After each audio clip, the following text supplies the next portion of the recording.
క్రీస్తునందు ప్రియమైన దైవ జనాంగమ మీకందరికీ ఉదయకాలపు శుభములు తెలియచేస్తూ ఉన్నాను. ప్రతి ఉదయం ప్రభువుతో సావాసం అనే కార్యక్రమానికి మిమ్మను ప్రేమతో ఆహ్వానిస్తూ ఉన్నాను. ఈ యొక్క ఉదయకాలంలో ప్రార్థించడం మర్చిపోవద్దు. అదేవిధంగా దేవుని యొక్క వాక్యాన్ని వినటం కూడా మర్చిపోవద్దు. దేవుని యొక్క మార్గములో మనం నడవాలి. అది దేవుని యొక్క ఉద్దేశమై ఉన్నది. నడవాలి అంటే మనం ఖచ్చితంగా దేవుని యొక్క సంబంధం ఎక్కడా తెగిపోకుండా జాగ్రత్తగా కాపాడుకుంటూ రావాలి.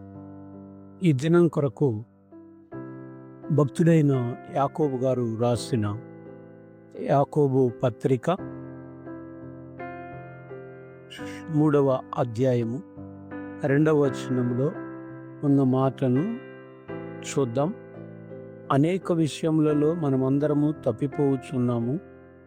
ఎవడైనను మాట యందు తప్పని ఎడల అట్టివాడు లోపము లేనివాడై తన సర్వ శరీరమును స్వాధీనమందుంచుకొన శక్తి గలవాడగును.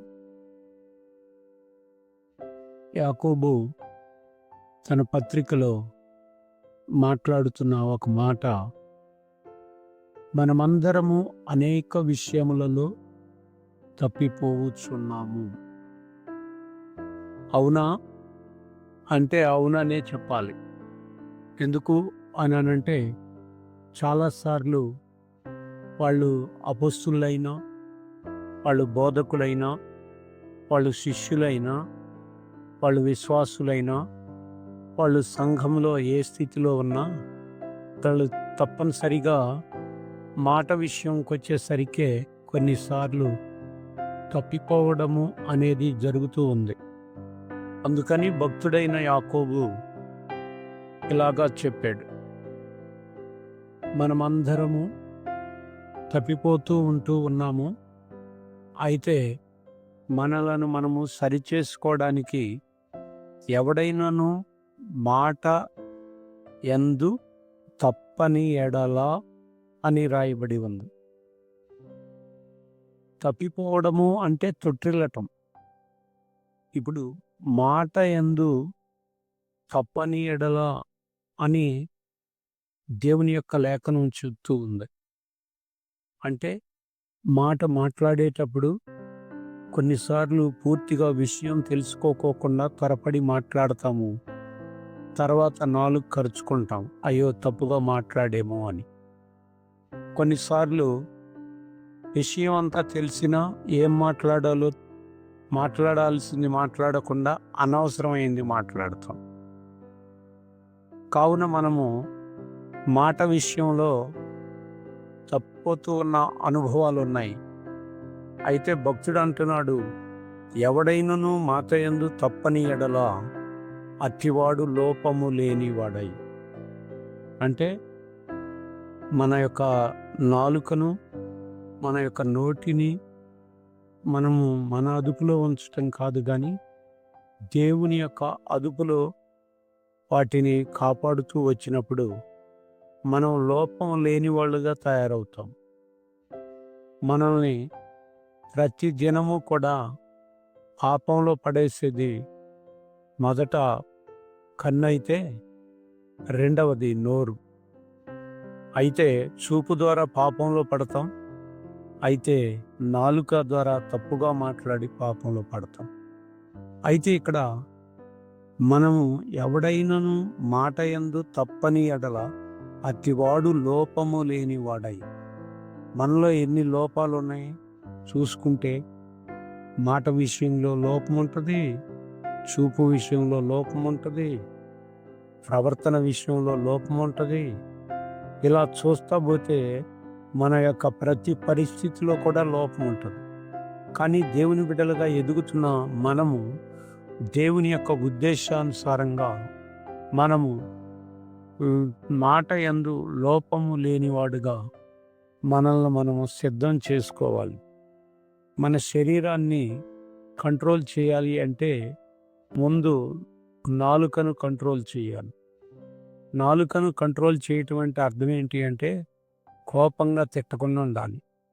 అబద్ధం ఆడకుండా ఉండాలి. ఎక్కిరించటం అనేది ఉండకూడదు.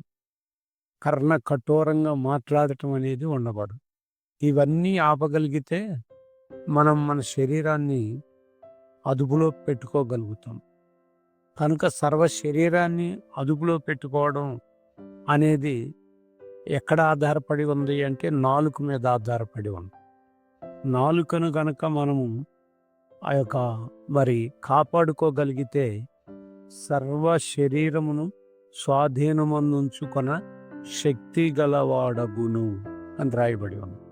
మన జీవితంలో మనము నాలుకను అదుపులో పెట్టాలి. గుర్రానికి ఆ యొక్క శుభుకుంటుంది, ఆ యొక్క ఓడకు చిన్న చుక్కాని ఉంటుంది. అట్లానే ఈ జీవితం మొత్తానికి శరీరానికి నాలుక కూడా అట్లానే ఉంటుంది.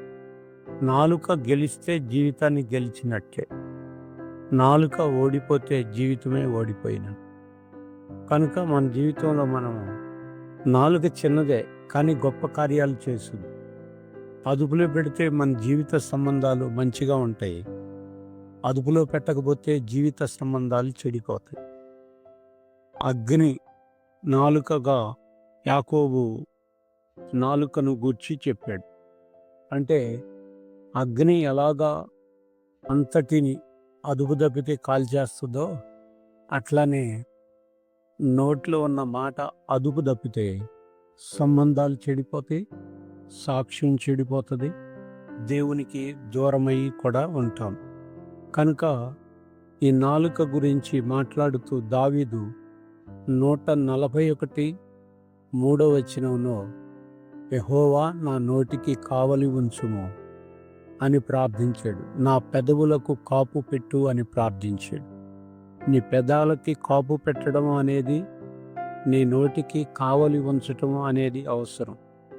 అంటే మనం ఒక పంట ఇస్తే పంట దగ్గర కావలి వాడు ఉంటాడు కాపాడుకోవటానికి. అట్లానే ఈ సర్వ శరీరాన్ని అదుపులో పెట్టాలి అని అంటే నీ నోటికి కావలి పెట్టడము అనేది అవసరమని దావీదు ఆ కీర్తన బాధల్లో ఉండి రాశాడు. నేను నా శత్రువుల గురించి ఒకవేళ ఇష్టారాజ్యంగా మాట్లాడతానేమో, అలా మాట్లాడకుండా నా పెదాలకి కాపు పెట్టు, నా నోటికి కావలి ఉంచు అని అడిగాడు.